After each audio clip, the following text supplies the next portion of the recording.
उससे बचने के लिए एहतियाती तदाबीर इख्तियार करना है। ताहम ईद के लिए गर्च बाजार खोले जाते हैं तब भी खरीदारी न करें। ऐसी अपील अमरावती के उलमा ने मुसलमानों से की। दरअसल अमरावती के उलमा और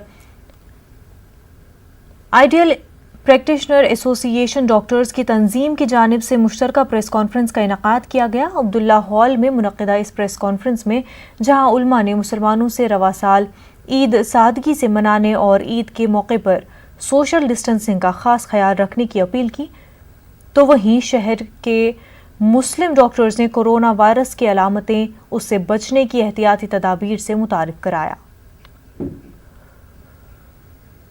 जो कौम इतना दर्द रखती हो, गैरत रखती हो, वो कौम गरीबों के आंसुओं के ऊपर अपनी ईद की खुशियाँ कैसे मना सकती है और कैसे इतने रोने धोने के दरमियान में और गमों के हालात के दरमियान में शॉपिंग कर सकती है। हमारी पूरी उम्मत से उलमा इकराम के खुसूसन अमरावती की दरख्वास्त है कि इस साल के ईद हम सादगी के साथ मनाएं, शॉपिंग और ख़रीदी का माहौल बिल्कुल न बनाए, ताकि हम पूरी तरीके से हर एक के गम में शरीक हो।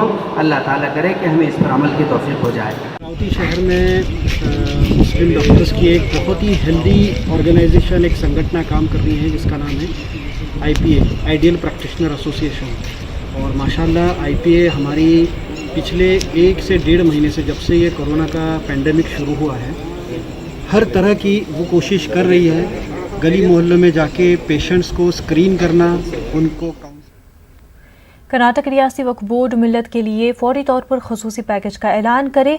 बेंगलुरु में SDPI ने यह मुतालबा किया है। पार्टी के रियासती जनरल सेक्रेटरी अब्दुल हनान ने कहा कि तवील लॉकडाउन के सबब मिल्लत का गरीब और दरमियानी तबका इंतहाई परेशान है। राहत रसानी के कामों में वक्फ बोर्ड और वक्फ इदारों को पेश रहना चाहिए था, लेकिन बोर्ड अपनी जिम्मेदारी से दूर भाग रहा है। CM रिलीफ फंड के सिलसिले में सर्कुलर वापस लेने के वक्फ बोर्ड के फैसले का SDPI ने खैर मकदम किया है। लॉकडाउन सीजन में, लॉकडाउन पीरियड में कर्नाटका के अंदर वक्फ बोर्ड की जानिब से चंद हजरात को लोकल लेवल पर राशन किट्स दी गई हैं।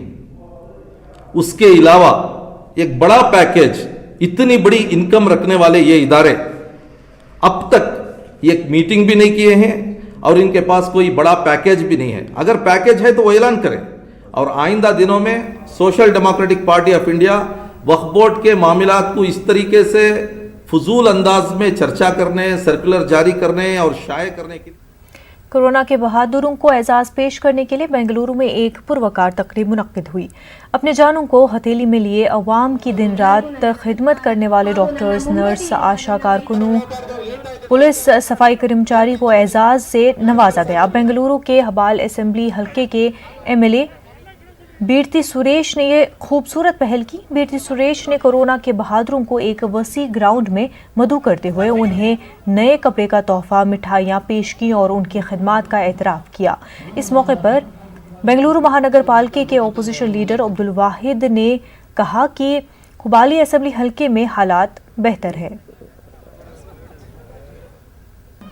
सभी करने के बाद हमको एक मन में था, ये हमारा सरकारी अधिकारी सभी आए ना, इसको हम कुछ करें।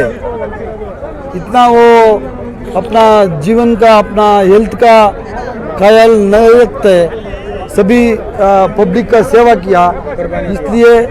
इसलिए हम उसको एक थोड़ा स्मॉल एक गिफ्ट देना चाहता था। वो सभी मिला के हम सभी आज उसको इधर बुला के थैंक्स बोलना चाहता था। वो काम अभी स्टे होम स्टे सेफ जो एक मैसेज था सबके लिए। लेकिन ये जो कोरोना वॉरियर्स हैं, जो आशा वर्कर्स हैं, जो नर्सेस हैं, जो हमारे PKs हैं, जो डॉक्टर्स हैं, जो हमारे बेस्कॉम के हैं, BWCSB वाले हैं, पुलिस वाले हैं, ट्रैफिक वाले हैं, सिविल, इन्होंने बहुत काम किया अपनी जान जोखिम में डालकर। हम डर के बाहर नहीं आ रहे थे, लेकिन ये लोग हमको बचाने के लिए बाहर आ रहे थे। इन लोगों को हमको सराहना था, इनकी कुछ तो हौसला अफजाई।